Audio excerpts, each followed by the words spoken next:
High Mass Transit. East Coast visit by Pope Francis.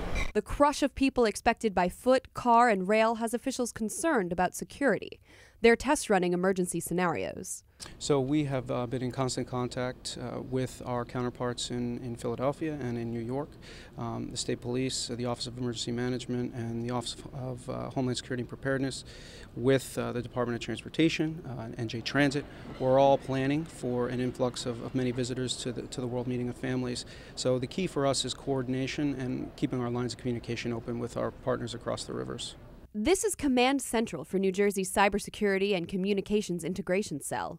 From here, the State Office of Homeland Security and Preparedness monitors chatter and shares information with partners. So we've done internal tabletops to look at how New Jersey will respond to the papal visit. All of this so he can work the crowds. The Holy Father has a very outgoing personality. He's people-oriented. And even when he gives interviews, he really is trying to address people directly where they live. The Pope rides in an open-air Pope-mobile whenever possible. The Vatican introduced the first one nearly 40 years ago. In 1981, they added bulletproof glass and armored sides and base to some models. That was after a gunman fired 4 shots at Pope John Paul II at home in St. Peter's Square, leaving the 60-year-old pontiff in stable but critical condition. The U.S. Secret Service is taking the lead on Pope Francis's security, with full support from government, state, and local agencies and police. And it's not the only thing on their agenda.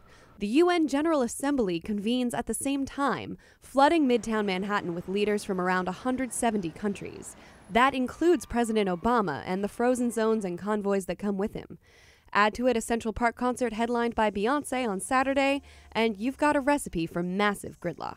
So we do have, obviously, canines, we have technology, and we have the good old, cop on the street and traffic control posts, traffic control equipment, just a lot of different equipment, personnel, resources all going into the event. Pope Francis arrives in D.C. on Tuesday and New York on Thursday.